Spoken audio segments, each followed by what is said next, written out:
नागपुर की सड़कों पर लगभग 350 युवा वर्दी या अर्थी मांग रहे हैं। हम तो अपना हक मांगते, नहीं किसी से भीख मांगते, हम तो अपना हक मांगते। सरकार से यही रिक्वेस्ट करते हैं कि हमारी जल्द से जल्द नियुक्ति पत्र देने की कृपा करें।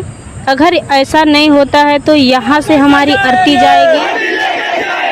वर्दी दो या अर्थी दो, वर्दी दो या अर्थी दो, वर्दी दो या अर्थी दो, वर्दी दो या अर्थी दो। इन युवाओं ने भूख हड़ताल की, आत्मदाह की बात कही, केंद्रीय मंत्री नितिन गडकरी से मिलकर उन्हें चिट्ठी सौंपी, उपराष्ट्रपति के काफिले के सामने नारेबाजी की, लेकिन इन युवाओं को हासिल कुछ नहीं हुआ। ये युवा कौन है? ये युवा हैं एसएससी जीडी 2018 के अभ्यर्थी, सफल अभ्यर्थी। सफल ऐसे कि इन्होंने परीक्षा के तमाम चरणों को पूरा किया, उत्तीर्ण किया।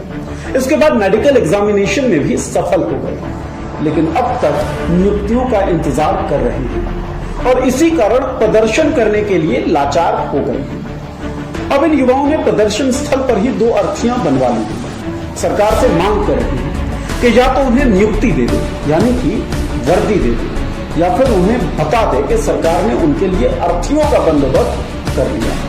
ये युवा वो हर संभव प्रयास कर रहे हैं जिससे सरकार तक अपनी बात पहुंचा सके, लेकिन शायद सरकार नगाड़ों के शोर में डूबी हुई है। हर एक मंत्रालय या ऑफिस या हर एक सांसद हो गया, होम मिनिस्टर का, हम हर एक अधिकारी के या मंत्री को मेमोरेंडम दे दिए, लेकिन हर बार यही आता, मतलब जवाब आता था कि आपका काम हो जाएगा और टाइम पर टाइम दिया जाता था, लेकिन जब टाइम आता था तो उसका कोई रिजल्ट नहीं निकला। 4 अप्रैल को इन युवाओं ने भूख हड़ताल शुरू की, आमरण अनशन पर बैठे। 16 अप्रैल को केंद्रीय मंत्री नितिन गडकरी से मिले, उन्हें एक चिट्ठी सौंपी। चिट्ठी में साफ साफ लिखा कि अगर इनकी मांगों पर कार्रवाई नहीं हुई तो ये युवा आत्मदाह कर लेंगे। इसके बाद नितिन गडकरी जी ने उन्हें मौखिक आश्वासन दिया और कहा कि इस संबंध में कार्रवाई की जाएगी, लेकिन उन्होंने साथ ही ये भी कहा कि आमरण अनशन तोड़ दें। युवाओं ने उनकी बात मानी, लेकिन 12 घंटे भूख हड़ताल जारी रखने का उन्होंने फैसला लिया। तब हुआ क्या? नितिन गडकरी जी के मौखिक आश्वासन के बावजूद कोई परिणाम परक कार्रवाई हुई नहीं। आज भी नितिन गडकरी जी ने हमारे 4 लेटर अमित शाह जी के पास भेजे, उस लेटर का आज तक जवाब नहीं आया। मैं पूछना चाहता हूँ कि माननीय केंद्रीय मंत्री नितिन गडकरी जी के लेटर कोई मायने नहीं रखते, या कोई मायने ये नहीं रखता कि ये लोग आंदोलन के लिए बैठे, आमरण उपोषण के लिए बैठे 60 दिन से। बता दें कि एसएससी ने सन 2018 में सीएपीएफ यानी कि आर्म्ड फोर्सेस और असम राइफल्स में 60,210 पदों पर नियुक्ति के लिए परीक्षाएं आयोजित की। तमाम चरण हो जाने के बावजूद नियुक्तियों की कोई बातचीत हो नहीं रही थी। नतीजतन युवा अभ्यर्थी मजबूर हो गए प्रदर्शन करने के लिए, और फिर कई प्रदर्शनों के बाद 55,915 अभ्यर्थियों को नियुक्त किया गया, उनको नियुक्ति दी गई।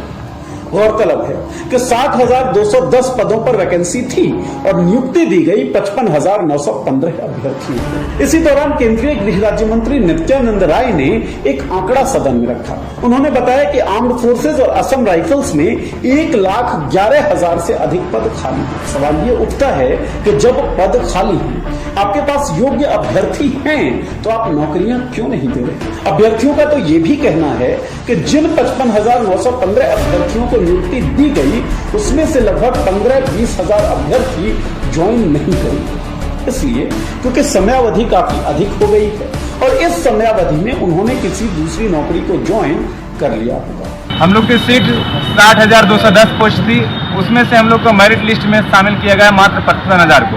5,000 सीट हम लोग को खाली छोड़ दिया गया। अब उस जो 55,000 ज्वाइन करा, उसमें भी 15,000 सर आरटीआई के जवाब 15 से 20,000 सीटें खाली हैं। 15 से 20,000 क्या किए हैं? 15 से 20,000 लड़के उसमें भी ज्वाइन नहीं किए हैं। अच्छा, क्यों?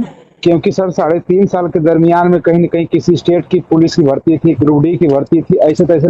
बेटी बचाओ बेटी पढ़ाओ, आत्मनिर्भर भारत, न्यू इंडिया, इन तमाम नारों की कलई खुल रही है नागपुर में। पीएम मोदी विदेशों में और देश के जिस किसी हिस्से में भी जाते हैं, युवा शक्ति की बात करते हैं, युवाओं की बात करते हैं, लेकिन असल में युवा शक्ति को कोई कितनी गंभीरता से ले रहा है, वो ये प्रदर्शन साबित करते हैं। ये अभ्यर्थी चाहते हैं कि सरकार इनकी बात सुने, लेकिन सुन नहीं रही। सवाल ये उठता है कि क्या आप इन अभ्यर्थियों का समर्थन करेंगे?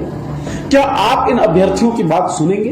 आपको छोड़े जाते हैं ऐसे ही एक अभ्यर्थी की अपील के साथ। सुनिए और फैसला लीजिए कि क्या आप अपने देश के युवाओं के साथ हैं। भारत के सभी जनता से नम्र निवेदन है, प्लीज़ एसएससी जीडी 2018 के युवाओं को न्याय दिलाने में हमारा सहयोग करें, क्योंकि हमारा भविष्य खतरे में है।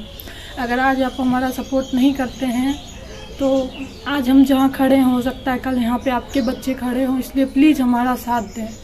जन को होगी समस्या तो तंत्र से होंगे। एसएससी जीडी 2018 के लड़के, उनका जो नारा था वर्दी दो या अर्थी दो, इसे पूर्ण रूप प्रदान करने जा रहे हैं।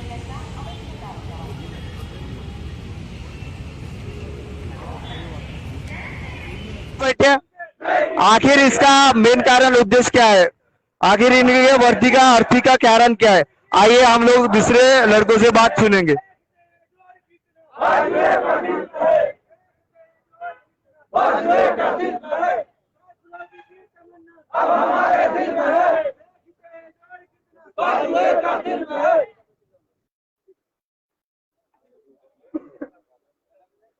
आइए हम लोग इस लड़कों का बात सुनते हैं कि आखिर इन लोग का मांग क्या है।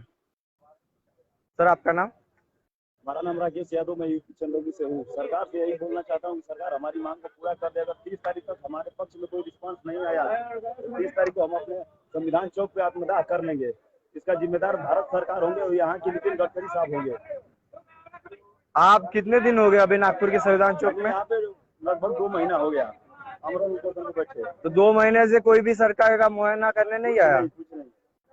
अगर सरकार का मुआयना करने कोई आया होता तो हमारी बात आगे तक पहुँच गई होती। क्या आपको ये लगता है कि सरकार निकम्मी है? एकदम पूरा 100% निकम्मी है।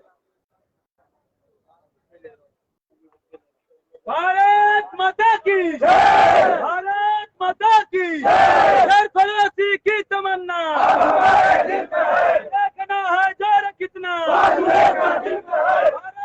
माता की जय, भारत माता की जय। मेरा नाम नीतीश कुमार है, मैं बिहार के डिस्ट्रिक्ट से हूँ। नक्सल इफेक्टेड एरिया पड़ता है, जो कि हमने 2018 में फॉर्म फिलअप किया था और जो कि हमारा सपना था कि हम वर्दी पाएं और वर्दी पाके आगे देश का सेवा करें, क्योंकि मेरा सेवा करने का इच्छा सिर्फ इच्छा बनकर रह गया है, क्योंकि हमको ये अधिकार नहीं मिल रहा है। जितना भी रखा गया था क्राइटेरिया हमने सभी को पास किया और पास करने के बाद भी हमको वर्दी नहीं मिला। और यहाँ पर हम धरने पे बैठे हुए उपोषण पे और संवैधानिक रूप से हम अपने लड़ाई को लड़ रहे हैं। यहाँ पर राष्ट्रपति उपराष्ट्रपति जी आते हैं, हम लोग को देखे करके चले जाते हैं। तो हमारा यही कहना है 30 तारीख तक अगर हमारी मांगों को नहीं पूरा किया गया तो हम नक्सल डिस्ट्रिक्ट से आते हैं और जो मेरा विरासत में जो मिला है नक्सल, उसका हम उपयोग करेंगे और भारत सरकार के अगेंस्ट खड़ा होंगे। ऐसे भी मरना है तो ऐसे भी मरेंगे। भारत माता के, भारत माता के, भारत माता के।